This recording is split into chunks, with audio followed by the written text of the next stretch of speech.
Welcome to the Shipping Podcast, where you meet interesting maritime professionals sharing their passion for the shipping industry and their everyday job.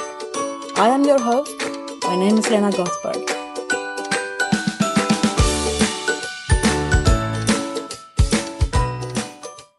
Welcome to the 30th episode of the Shipping Podcast.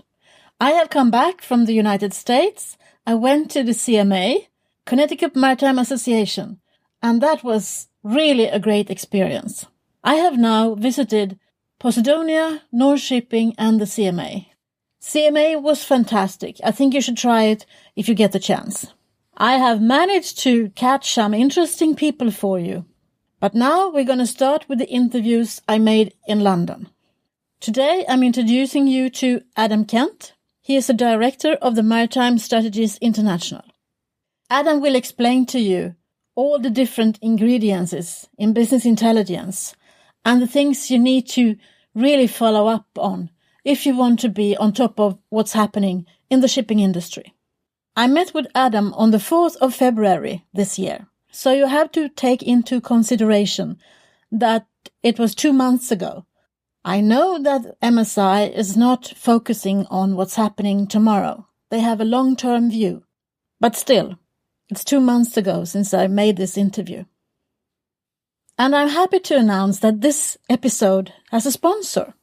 The 30th episode is sponsored by the Swedish club, Halle Machinery and P&I Underwriters. Their core values is something that I could also underwrite. They believe in commitment, to be reliable and proactive. Adding to that, they want to retain relationships. The Shipping Podcast and the Swedish Club has actually entered into a relationship where you can find the Shipping Podcast on the website of the Swedish Club under the title Voices from the Industry. I think that is great. That is proactive to give their members the possibility to listen to this podcast. And I really appreciate it.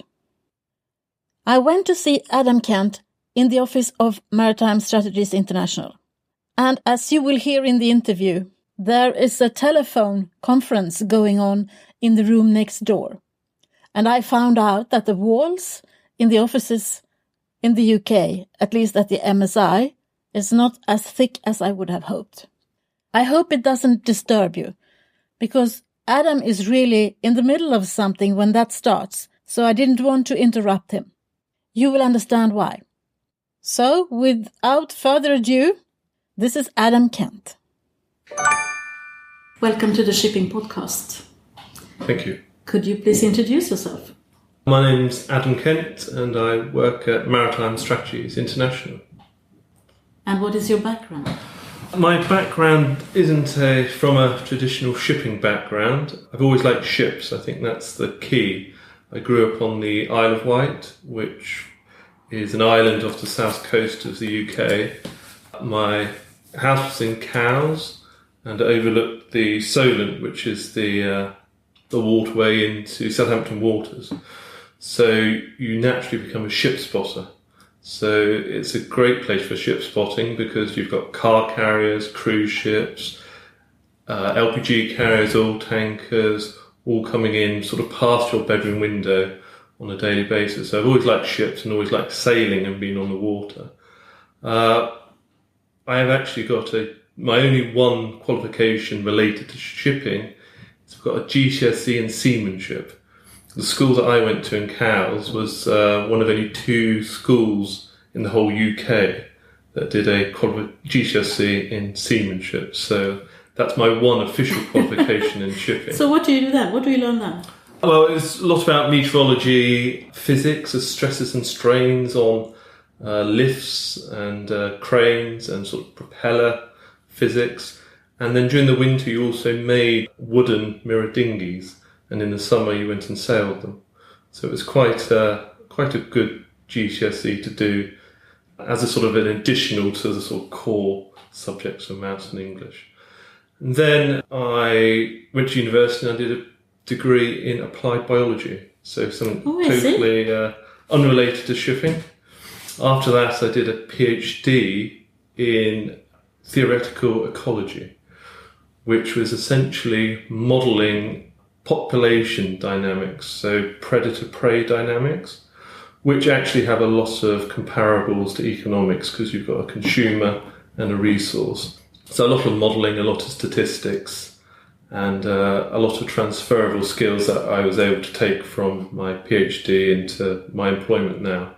Half of my PhD was on barnacles, so there's a link there, and it's almost come full circle, given that all the interest at the moment with ballast water treatment plants, transporting organisms from one part of the world to the other, including barnacles. So somewhere there's a job for me that sort of marries up my two primary interests, barnacles and shipping. So I did my PhD, and then I decided to go travelling around the world for a year to put off getting a job. After that year of travels, decided I needed to get a job. My first job was as a statistician for Kent County Council, which is a local government, which I didn't find very interesting. So I started tentatively looking for something else. I was staying at a friend's house and woke up one Saturday morning and he had a copy of one of the daily newspapers and there was a job for MSI. I applied for that job and 14 years down the line I'm now director at MSI. So that's you never know what happens when you pick up a newspaper. No. But you're also a doctor, aren't you? Yeah, a doctor in biology. Yeah, so that was three years of my life devoted to sort of research and, as I say, looking at barnacles and doing a lot of mathematical modelling. And I was also modelling some microtine rodents in the tundra region as well. So it was quite a diverse PhD, but not really related to shipping. So what does MSI do? MSI is an independent shipping consultant which specialises in market forecasting of the shipping markets. We cover all shipping sectors, including offshore, and ultimately our client base are after either volumes of vessels that can be contracted in the future, but usually they're most interested in the earnings of different ship types on different ships and the price of ships in the future. So about 60% of our client base is made up by clients from the financial community, and whether that be sort of traditional shipping banks, private equity, hedge funds or investors, they all ultimately want to know how much a ship's going to be worth and how much it's going to earn, effectively the cash flow behind that ship. But to get to that position, you have to build up a complete view. We build up a complete view, bottom-up view of the market that ship operates in. So we start off with sort of macroeconomic drivers, which then translates into demand forecasts and the disconnect between production and consumptions of commodities or products, how that ties up in itself with the physical fleet. So we're forecasting how many ships will be scrapped, how many will be contracted into the future. If you marry up the two, the demand and the supply, you get your employment rate, which then can drive your earnings forecast. And that is a key component of what determines second-hand values along with the new building price and the scrap price. If we start from someone who doesn't know the first thing about shipping, what are the parameters that is influencing? I mean, you're talking about macroeconomics. Yeah, it's very much dependent on the sector that you're looking at.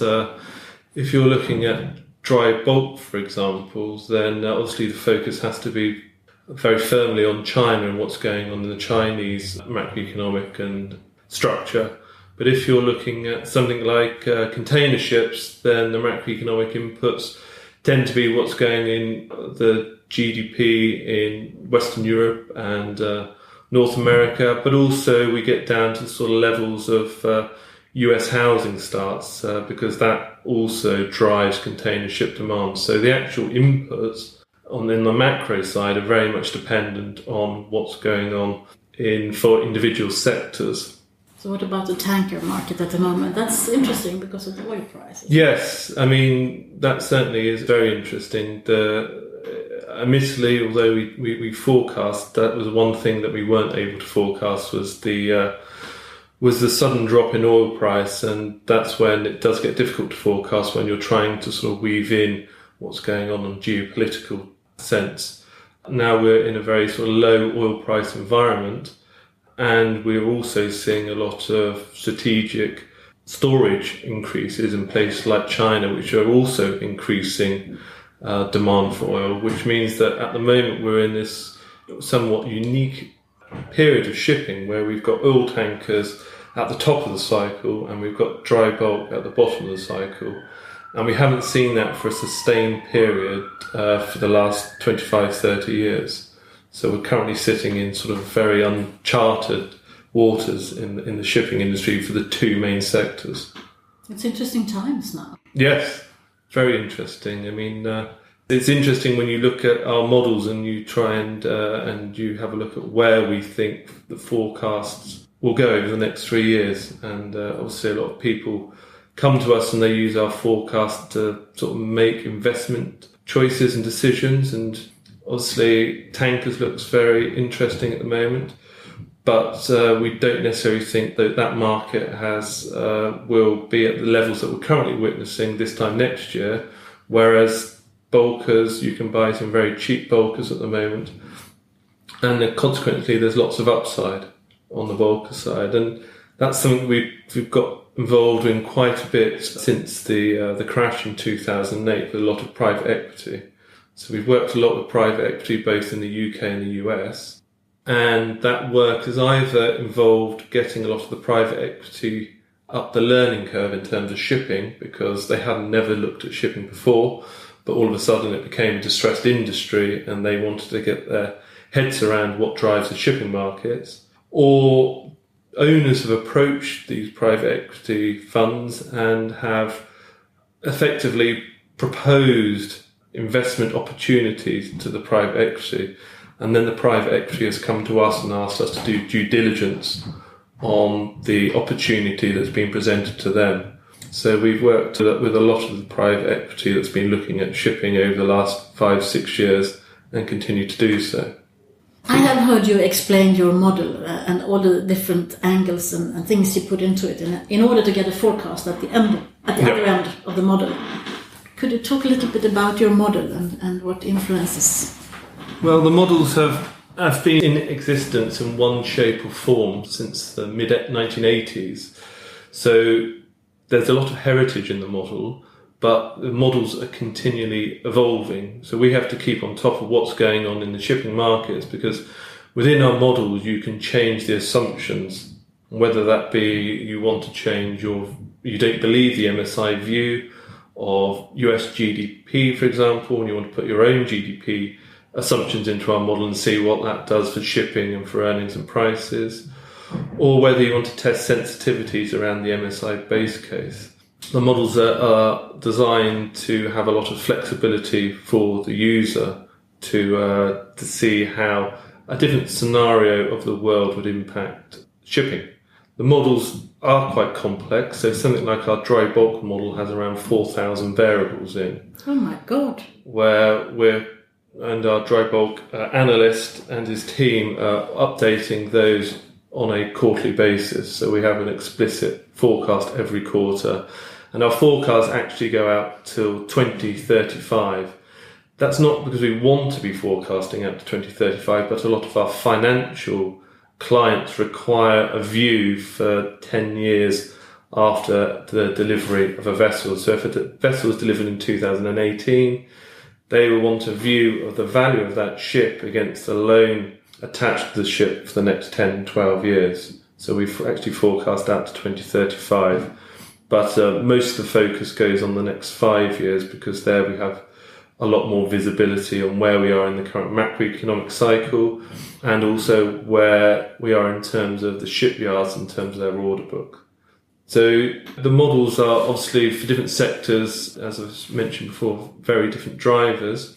But something like our oil tanker model, we're actually looking at the bilateral trade routes for 74 different product trades, 75 different crude trades, trying to work out exactly how much oil it was going from A to B. We then take that, the movement of trade in million tons, and we convert that into requirement for shipping.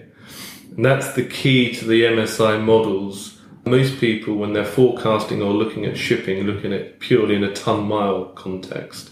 But what you really need to look at is required deadweight for shipping.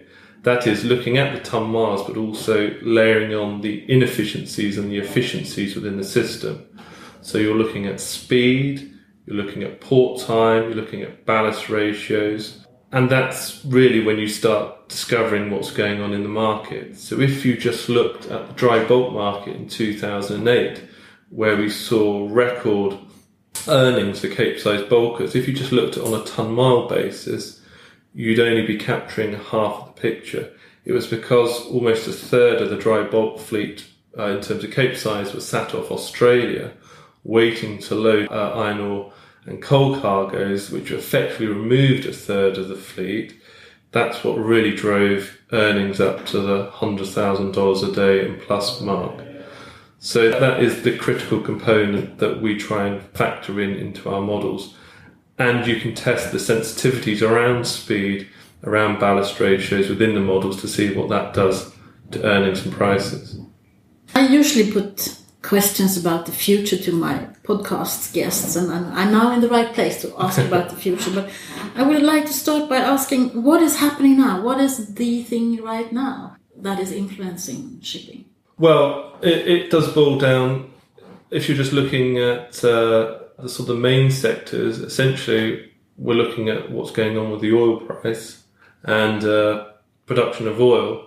And I think what's worrying most people is what the developments in China, both from essentially the macroeconomic and the production of materials in China and the consumption in China. That really is driving what people are most worried about, or where most people see risk in the current shipping markets. But where do you see the risk?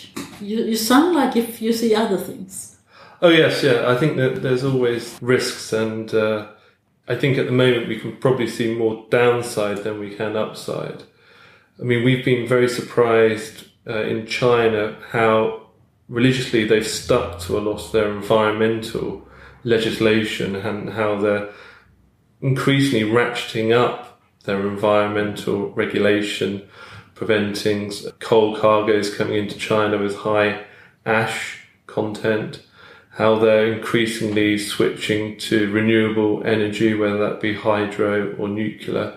So that's having a huge impact on what's going on with coal trade into China. And then at the same time, obviously with the reduction in internal Chinese spending, we're also seeing a lot less consumption of steel.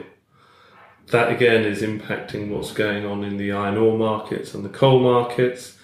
And it's also having a wider impact. One of the most noticeable things in shipping at the moment in terms of pricing and how the glut of Chinese steel is impacting pricing is what's going on in the scrapping markets. So, we're seeing some significant volumes of bulkers and container ships being scrapped in the Indian subcontinent, but that's not having any impact whatsoever on the price of scrap steel. The one thing that is driving the scrap steel prices in the Indian subcontinent now is the fact that the Chinese are dumping a lot of new steel into the Indian subcontinent. So if you actually look at the net position of steel imports into the Indian subcontinent in 2015 versus 2013, the net increase is equivalent to scrapping around 700 Handymax bulkers.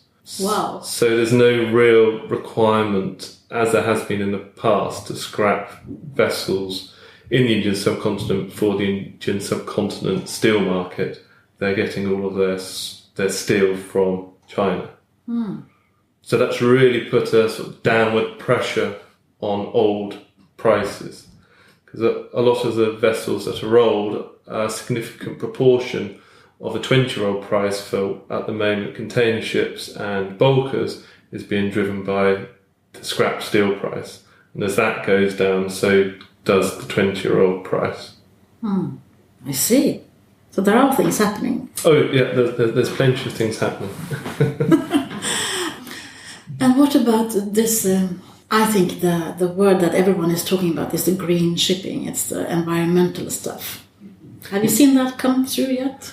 Yeah, I think the one thing I would say on the green shipping, I think there was a lot more pressure and a lot more interest when we saw bunker prices 2-3 times the levels that we're seeing today. I think when it was hurting the ship owners in their pockets, they were a lot more receptive to the green credentials of their business and the ships that were trading under their flag. I think now, because in a lot of the markets, predominantly bulkers, offshore and containers, everyone's just worried about keeping their head above water. The whole green and the eco credentials have somewhat taken a back seat for the moment, just because companies are struggling to survive. And they haven't got the pressure there for, as we saw in 2013, when bunker prices were really high, people were really interested in finding ways to reduce costs given bunkers at $700 per tonne. So for the industry, I think the whole green and eco side has taken a bit of a back seat. So I think what we really do need is to see more regulations or a steady flow of new regulations to force owners to actually do something about a lot of ships that are still in the water that aren't great for the environment, in short. But do you see in the order books, do you see the eco ship? Yeah, I mean, if you're going to order a ship now, then you would only ever order an eco ship, because I don't think anyone's thinking that the oil price is going to remain as it is today indefinitely. And obviously with a ship, you're talking about an asset that has at minimum an expected life expectancy of around 25 years. But no one's, if you look at sort of how those ships, the eco ships are currently trading on the market, they're not getting a significant earnings premium, and they're also not getting a significant value premium in the current market, just because, you know, the economic savings aren't there. But nobody now is ordering non-eco ships, because in the future it will become an issue again. But that it will become an issue again because it will save the owner money, not necessarily because they're wanting to do their bit for the environment. And it's not because the cargo owners demand that. Well, I think that's where the pressure has to come from as well, from regulations. It has to come from the big corporates that again want to be able to say that their products, their items have been shipped in on eco-friendly vessels, or vessels that have a lower carbon footprint perhaps. That's certainly the way it seems, but that typically is for the sort of big listed blue chip companies. And in shipping, there are a lot more of the sort of, I think the average fleet size across the whole of shipping is around 4 or 5 vessels. So there's a lot of non-listed, non-blue chip companies where it's not at the moment at the fore of their thinking. Yeah, but if I'm a ship owner with 5 ships and I see that, it's getting hard to get them chartered because I need to buy new ones. They're already 20 years old, so I'm planning to buy some new ones. It's hard to get the capital, to raise the capital. Because, if you're buying a new eco ship, let's call it that is 25-30% more expensive. The ship's more expensive. Yeah, but you don't get more cargo on board it. The ships don't tend to be more expensive. The ships aren't more expensive. Interesting, because the engines are cheaper. So that actually, the thing is that the new eco ships, it's not so much the eco ships, it's the new design. So there you're looking at larger vessels. So whether you're looking at Ultramaxes, which are 65,000 deadweight bulkers, versus Supramaxes, which may be 58,000. The only reason they're costing more is that you're actually paying for more of a ship. Same with the container ships. You're sort of going from an old type Panamax with a very an engine that can run, the ship at 26 knots to a ship that actually has got more steel because it's a wide beam Panamax, but the engine is typically a lot cheaper. So why are they cheaper? Because there are not as many cylinders in the engine. So if I have a product tanker, sort of mid-size, I don't know, and I'm sort of retiring the old one and I'm ordering a new one. The only thing that's going to have an impact now in terms of pricing, which may mean you'll see a sort of step change in pricing, is the Tier 3 NOx regulation and the engine. There is something like a Suezmax with a Tier 3 compliant engine that's around $2 million more expensive for a Tier 3 engine versus a Tier 2 engine. So we may now see a sort of a step up in pricing for ships that are sort of 2016 ecos because of the Tier 3 engine requirements. And that is why it's hard for them to get some. Yeah, well, I think at the moment it's hard. I mean, we speak to a lot of banks. Out of the top 40 banks by the size of shipping portfolios, we work directly or indirectly with at least half of that 40. And it's interesting, you go to every bank and they only want to talk to or do business with the top 100 ship owners. And everybody says that, so you do start wondering who's talking to the 101st ship owner by size and everyone else below. But ultimately, it's very rare that you ever see, when you place an order for a ship, you don't need financing at that point in time, because at the moment you need to be putting in some of your own equity, and usually it's your own equity that you may be putting in the first instalment, which can, in some instances, at some Chinese yards, only be 10% of the value of the vessel when you actually place the order. So it's only really sort of 18 months, 12 months before that vessel's delivered, do you actually have to go and seek financing. And when you actually do analysis, there aren't that many vessels, and I spoke on a panel at the Baltic Dry Bulk Conference in 2009, and I got asked this question: how many ships will be cancelled through lack of financing? And I said at the time, I thought very few would be cancelled due to lack of financing. And that was the case.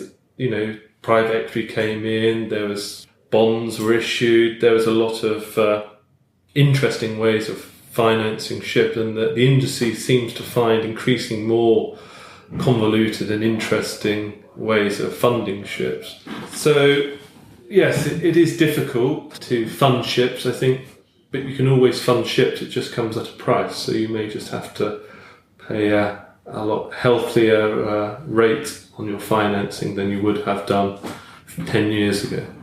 Yeah, but also, we as citizens of the world, we want the world to be a cleaner place. So that is why the regulations are coming into place. For instance, the emission control areas where people live, they are getting regulations that the shipping and other industries do not emit any sulfur or NOx or whatever it is. So we want the ships to be cleaner, but it doesn't carry more cargo. So it's a technical leap that they are taking to upgrade to the next generation of ships, eco ships. Yeah, well, I think a lot of it was driven. One of the most difficult things that we find about forecasting is forecasting contracting. How many ships will be ordered across the industry next year, the year after? And there's quite a good correlation between contracting volumes and the earnings in the market. So when earnings go up, everyone rushes out to order ships, which in itself is somewhat not intuitive, due to the fact that you order a ship and it could take 2 or 3 years to actually take delivery of that ship. But what we saw in 2013 was amazing. We saw earnings flat or actually going down year on year versus 2012, but contracting went through the roof. And that was driven in large, I believe, by the eco ships. And it was in part because there was so much financing available. And I'm a great believer it was the fact that it was such an easy story to sell to the capital markets, the retail investors in the US. you could explain it to a layman within 2 sentences why it was a good idea to order a new ship, because it would burn less fuel, it would cost less to run, so you're going to make more money out of it. And that, in my view, along with sort of what went on with the stories on the shale oil and the tight oil and tight gas, was the reason we saw so much ordering in 2013, because one, the market didn't need it because we had too many ships, but two, the earnings didn't support those ordering levels if you look at it historically. So it is very difficult to tease out the yards. The yards are very good at marketing. If the yards haven't got anything to do, they'll come up with a new story and they'll market a new idea, a new design, a new philosophy for the industry. The capital market story, and people wanting to sell an idea to investors, people wanting to build big ships and then sort of float them on IPOs, and the earnings. So I think the industry is slowly moving towards better eco-credentials, but it really does take legislation and the public to sort of pressure the industry. Shipping in many ways is quite antiquated and is stuck in its ways, and it really, you do have to sort of hit people in their pockets for them really to do something off their own bat to change the industry. I know that sounds a cynical view, but no, I think it's interesting. It's interesting, and it's probably true. Otherwise, you wouldn't say it. No. Well, it seems to be panning out that way, from what I can see. And what about the shipbuilding industry as such? That is going through a sort of a consolidation, or is it? Well, in part, going back to what I was saying in 2013, that although the yards really wanted to be doing something and were marketing the idea of eco ships, in some sense that sort of has come back to bite them. So between sort of 2000 and 2010, we saw shipbuilding capacity go from 20 million compensated gross tons to 52 million compensated gross tons. So it more than doubled within a decade. And that was due in large to China building a lot of shipyards to meet the demand for a lot of new ships that wanted to be contracted due to China joining the WTO in 2001. The number of yards in China went from around 20 yards in 2000 to over 250 in 2008 prior to the crash. And because it takes so long to build ships, the capacity kept creeping up until 2010. So we saw huge volumes of new capacity coming onto the market.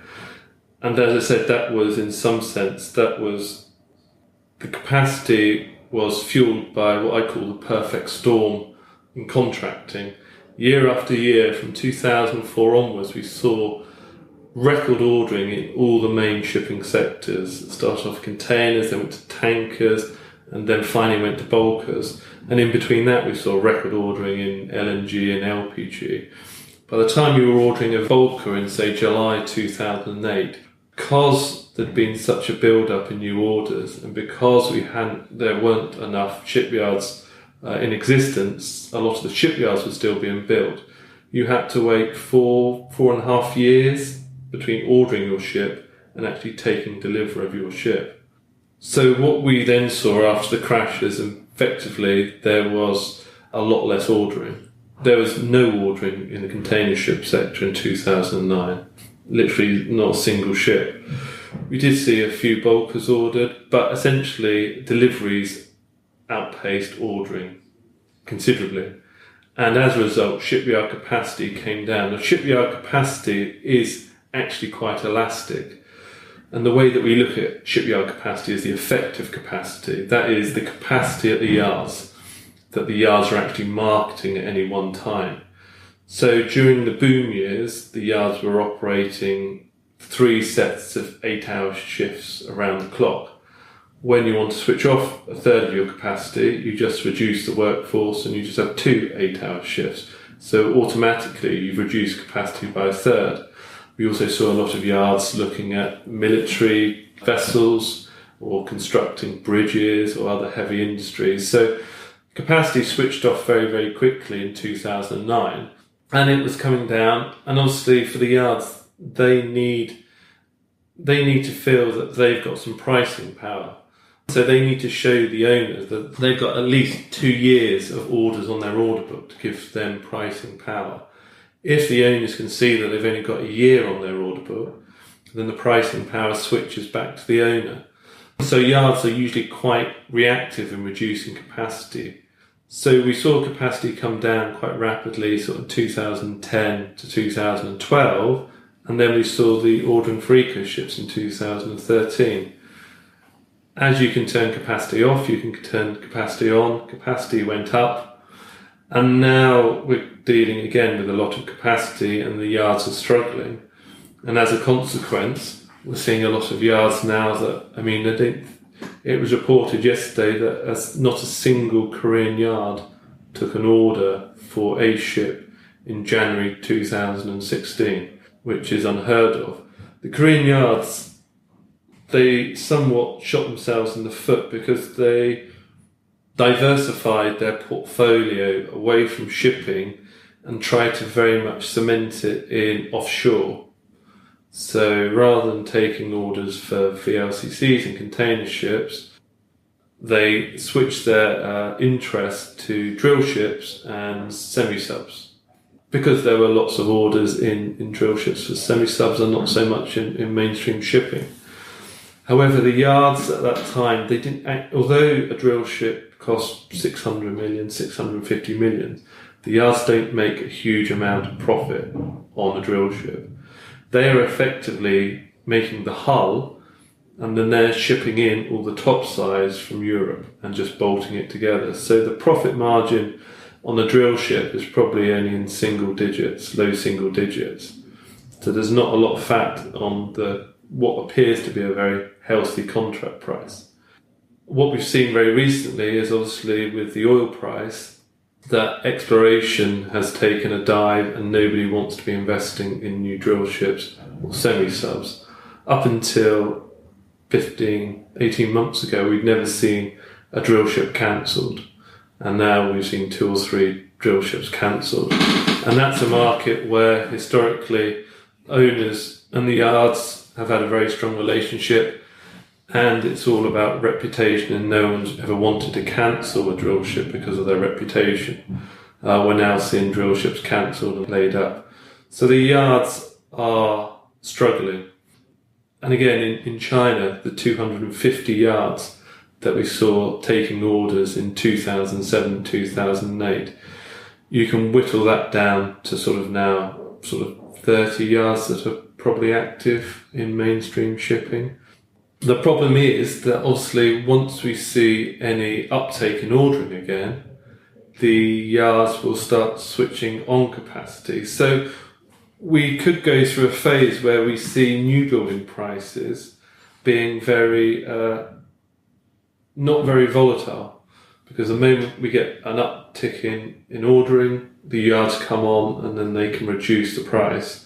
And then when ordering curtails, the yards cut capacity and stop prices falling any lower. So we could be due for a period of some stability in new building prices for some time to come. If you actually look at the costs of building ships, that's also got very interesting. Everyone thought in 2007, 2008 that Japanese shipyards were effectively being squeezed out of shipbuilding, because although they traditionally have built the best ships, well, the industry thinks that they've built the best ships, and on the second-hand market, the Japanese vessels tend to go at a slight premium to Korea, but a significant premium to China. What we've seen recently is a combination of a lack of inflation in Japan and a lack of wage inflation in Japan. And the changes in the currency exchange rate from the yen. The cost in yen is actually quite high relative to the cost in dollars, which is very low. So in the international market, people are buying for the ships in dollars, which actually means that although the general new building price has come down, the actual price in yen has gone up. So the Japanese yards are actually looking very attractive in terms of pricing, and are now cheaper to build in Japan than it is in Korea, which is effectively the first time we've ever seen that. There's so many things you haven't seen before. Yes. So it's an interesting time it again. Is. So any new countries coming in as new shipbuilding nations? We often hear, countries look at shipbuilding as a sort of path to development. So that's China identified shipbuilding as a good industry to have in the development of the economy, because effectively you're giving a lot of people a lot of jobs, and you're also introducing a lot of new skills to the workforce. So places like Vietnam have tried it, but that's usually had the backing of Korean yards behind them. I mean, we did see a lot of yards start up in Brazil related around either tankers or drill ships to support the sort of domestic production of oil. But with what's going on and the problems in Brazil recently, a lot of those yards have actually closed and a lot of drill ships have been cancelled. Russia constantly talks about doing more in shipbuilding, as does India, but they've been talking about it for almost decades, and nothing's really materialised. I think the thing with shipbuilding, it's very difficult to muscle in now on the three big shipbuilding nations. China, because they're cheap and they've got a lot of the materials now. Korea, because they're so efficient in the way that they're able to produce their ships in terms of production line, and Japan because of the quality of those ships. So to really get in and amongst those three yards and get a sort of international client base is quite difficult. Admittedly, there's still some smaller yards in Europe, but they tend to be quite specialised and focusing very much on the offshore markets, so sort of Norwegian markets in the OSVs. And a little bit of cruise. Yeah, I mean, the big cruise yards like Fincantieri, they've got their business model now. The thing with building cruise ships is you make no money effectively on your first cruise ship. That is sort of a learning process, and it's having all the secondary and tertiary industries to support the construction and the fitting out of a cruise ship that shipyards find difficult. Japan has tried to build a couple of cruise ships and haven't been hugely successful because they haven't got all the other industries in position. So Fincantieri and some of the German Meerwerft appear to be sitting very well in terms of the cruise ship market, and we've seen some quite large cruise orders recently, and we continue to think that there will be a lot of cruise ship orders. Whether the Chinese yards will be able to build cruise ships perhaps for a domestic market as a sort of a route to building cruise ships for the international market is yet to be seen, but that would probably be the most sensible way for them to enter that industry. So could we talk a little bit about, the economy of scale, the very big ones now? I mean, every new container ship is the largest in the world. Yes, it's interesting, and where it's again, a lot of that has been driven in some part due to the bunker price. There was huge amounts of pressure to reduce slot costs when the bunker price was at $700 per tonne. We did a lot of analysis at the time, a lot for private equity, trying to work out whether there are any sweet spots in terms of the sizing of the vessels, both from slot cost perspective and from the cascade, putting large ships in on sort of the Far East, Western Europe trade lanes. What did that mean for everything that was smaller than the larger ships being deployed? Whether it will continue, I'm not entirely sure. We're coming up, I think, to a number of sort of physical limits in terms of trying to get ships into places like Hamburg and important ports that are up rivers. And even with the shoreside infrastructure and the reach of the cranes, we're coming up to a number of limits there. So I don't think we're going to see 28 or 30,000 TEU container ships built, but the container ship market is some of an arms race, and everyone is obsessed by market share. So we do think we are going to see some more 22,000 TEU vessels ordered, because to operate effectively on the Asia-Europe trade route, you have to be deploying those 20,000 TEU vessels. We think it will probably stop there for the minute. I mean, what we're also seeing, interestingly, on the upsizing is we've seen a lot of VLOCs being contracted, the sort of 400,000 deadweight Valemaxes, which are being deployed from Brazil to China, carrying iron ore, obviously. We're supposed to see another 10, 15, 20 of those ordered, if you're to believe what's being touted in the press. That's yet to come to fruition, but they're heavily backed by both the Chinese and by Vale themselves. So that market for the very large bulkers, you really sort of have to be one of the at either end, either the miner or the mill. So that's really sort of non-fundamentals based ordering. But will we see a sort of a change in trading patterns now, and fewer port calls for the large one? Yeah, I mean, ideally that's what the lines... It makes no sense at the moment for the large container ships to be calling into Europe and making 3-4 stops, sort of, and going around to Sweden. It makes no difference. Where they have their best savings is while they're at sea, because when you're in port, you're not burning any fuel. So effectively what you ought to be seeing is the large carriers coming in, perhaps a drop off in the Med, and then one or two in sort of northwest Europe, and then heading back to the Far East. It's because we've got so many ships and the liners have to utilise their capacity that we're seeing these large ships calling at 4 or 5 different ports in northwest Europe.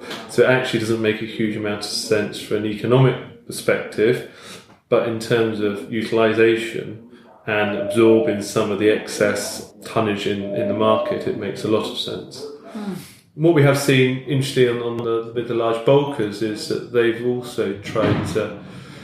they've actually tried this idea of sort of more of a spoken hub arrangement. So we've seen an Oman, the iron ore distribution hub, where the Valemaxes go in and take iron ore to Oman, and we've also seen that in the Philippines. So there it's very much dropping off the iron ore to somewhere where they can distribute the iron ore either to Europe or to the Far East, so they can play the spot markets a lot more efficiently rather than having to take it direct from Brazil or Australia. So that's an interesting development on the dry bulk side. And on the tanker side, obviously, historically we have seen a lot larger vessels, but now the market seems to be quite happy with sort of the largest VLCCs at around 320,000 deadweight. There's no talk of anything larger than that, and I think the market and the traders have got used to that size, because a lot of the time it's the traders that are determining what size of vessels and what lots and what parcels they're selling, and what vessels they need to utilise. So something like even if we go back to the example of the Ultramax, which is now 65,000, 68,000 deadweight, those ships aren't actually, in some instances, being used, their whole of their carrying capacity isn't being utilised, because the lots being sold aren't 60,000 deadweights. They're sort of still geared up for Supramaxes. So you may have an Ultramax with sort of 10,000 deadweight worth of dead freight, because the lots aren't being sold in 60,000 ton plus lots. And what about the Panama Canal, the new part of it? How will that affect shipping? Well, one thing we've got to work out when it's going to open, because everyone, it should have been open a number of years ago. I think the best estimate at the moment is sort of mid-year 2016. It's going to be interesting to see how it develops. When you actually look at the number of large ships the Panama Canal is expecting to take, it isn't a huge volumes, which is quite interesting. It will be geared up a lot towards things like the VLGC sector, the very large gas carriers that are going to be exporting LPG from the US to the Far East. I know a lot of the car carrier market is looking at it. When it comes to container ships, it's going to be interesting to see how that impacts trade on the east coast of the US.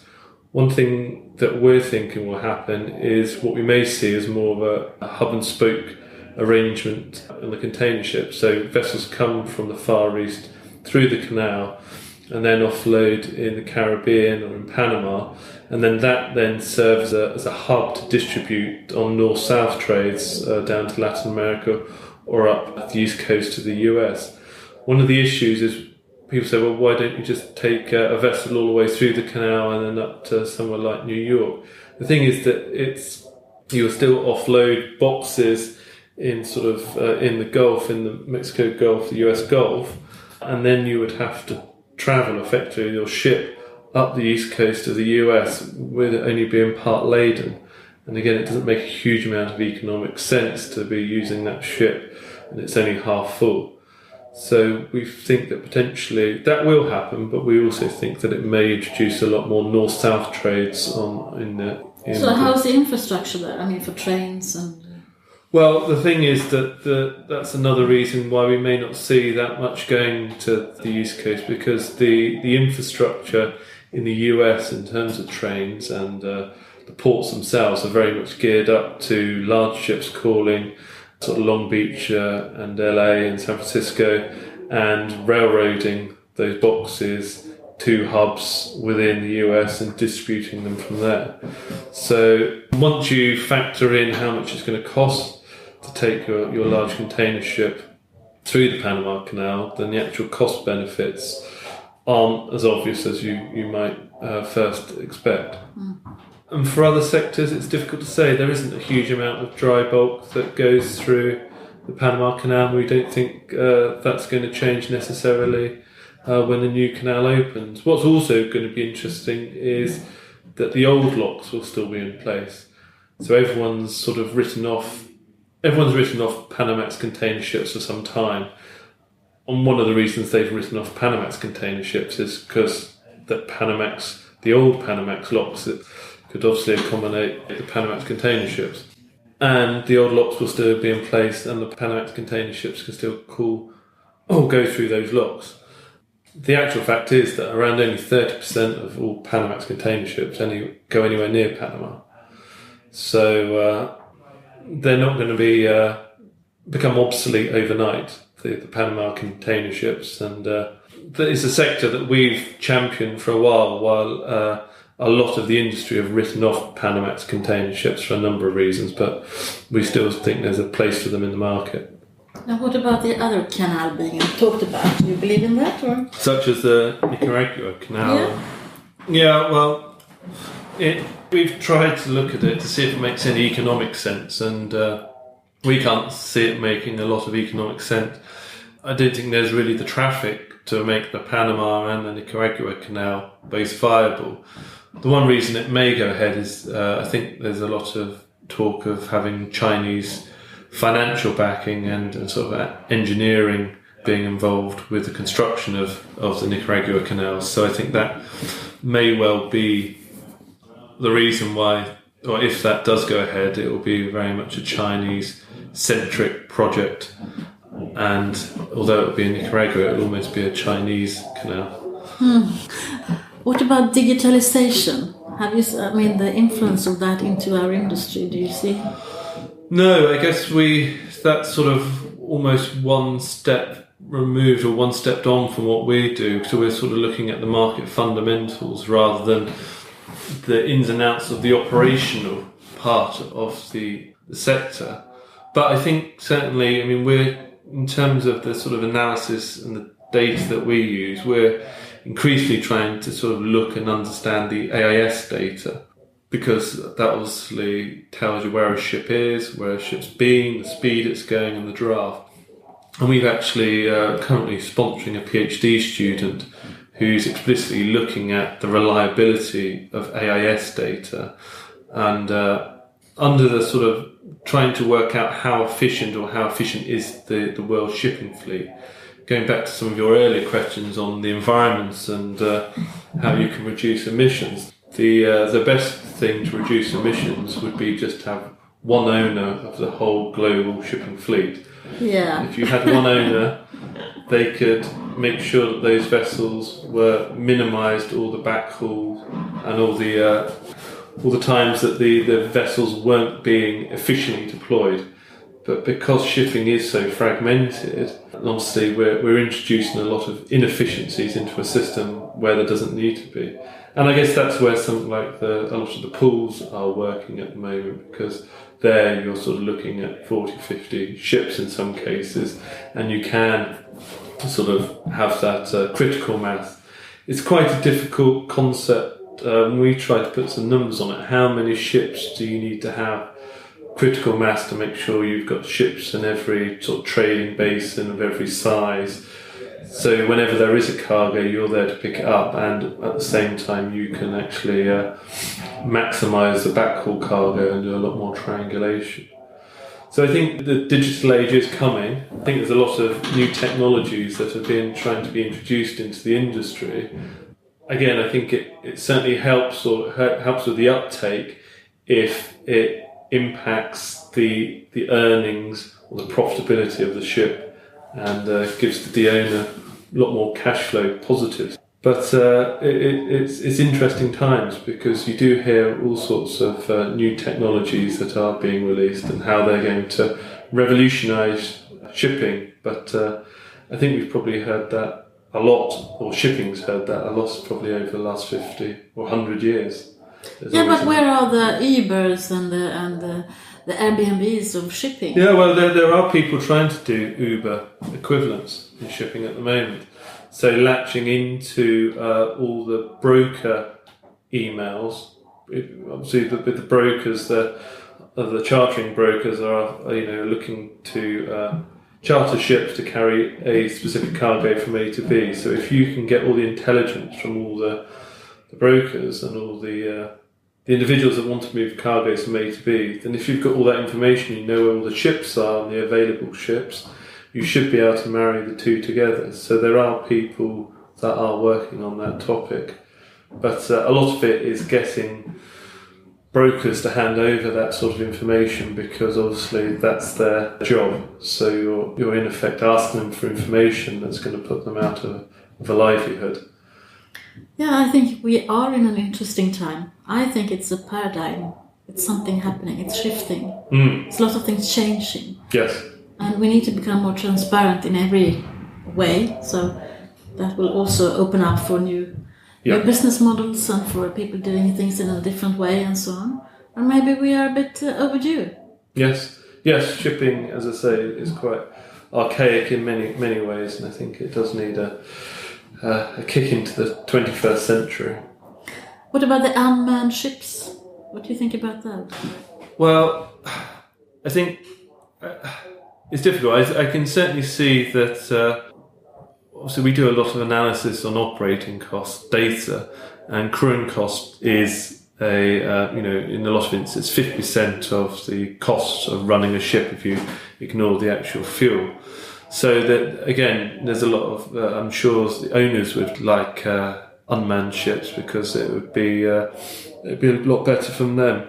I think it's then the public perception of ships around the world with no one on, a bit like it is with as I understand it, planes can effectively land themselves, and once a plane is in the air, more often than not the pilot puts on autopilot, and it's really the landing and the taking off was when the pilot comes into their own. And I think again that's as much about personal perception. I remember when in the UK when the Docklands Light Railway started up some years ago now, and that's an unmanned train, and people's perception, they didn't want to get on it because there wasn't anyone at the front of the train driving. Welcome to the Shipping Podcast, where you meet interesting maritime professionals sharing their passion for the shipping industry and their everyday job.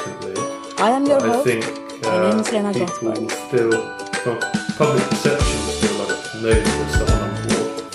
And probably from a safety perception, when you're coming into port or out of port, knowing how to react in certain circumstances will, I think, be required for some time to come. But I'm sure Google is looking at this as with their unmanned cars, and if they can do it for cars, then they can probably do it with ships in some shape or form. Yeah. The shipping industry is often looked upon as the invisible industry. No one knows about us. Yeah. How can we get more visible? Yes, it's a good point. I think it's like 95% of all global trade goes via ships, and when I talk to people, friends that that aren't in the industry, they're surprised that there can be actually anyone working in the industry analysing ships on a day-to-day basis, and they wonder what I'm doing with all my time. I don't know. It's very difficult because obviously it's not a new industry. It's been out there for hundreds of years. How to bring it in to people's perception, it's very difficult. I don't know what the answer to that is. Okay. I mean, I think they've seen more interest recently. If you read, again, I don't know whether it's not necessarily in the general public domain, but it certainly features, I think, a lot more in things like the FT, and in the UK recently, the sort of news programme Newsnight, it was on a couple of weeks ago, because things like the Baltic Dry Index is, people think is a good lead indicator to especially what's going on in somewhere like China. So I think at the sort of tangential level, there is more interest in shipping, but actually sort of propelling it into the front is quite difficult. Because, I mean, I think it's generally cargo trade in general doesn't really get, I mean, no one really hears about air freight much. It's just people just like to know a product is there in their sort of local surrounding. They don't really think about where it's come from. But we need most clever people to come into our industry, the young people, the next generation. We need them to choose us before IT or engineering or something like that. Well, I think obviously with shipping getting a lot more IT literate in general, the shipping community, and as you say, sort of the digital and technology being implemented in ships, I think that certainly will increasingly become a career path for more individuals, because I think something like offshore has had a lot more press because people can relate to oil a lot more than they can perhaps something like iron ore or coal.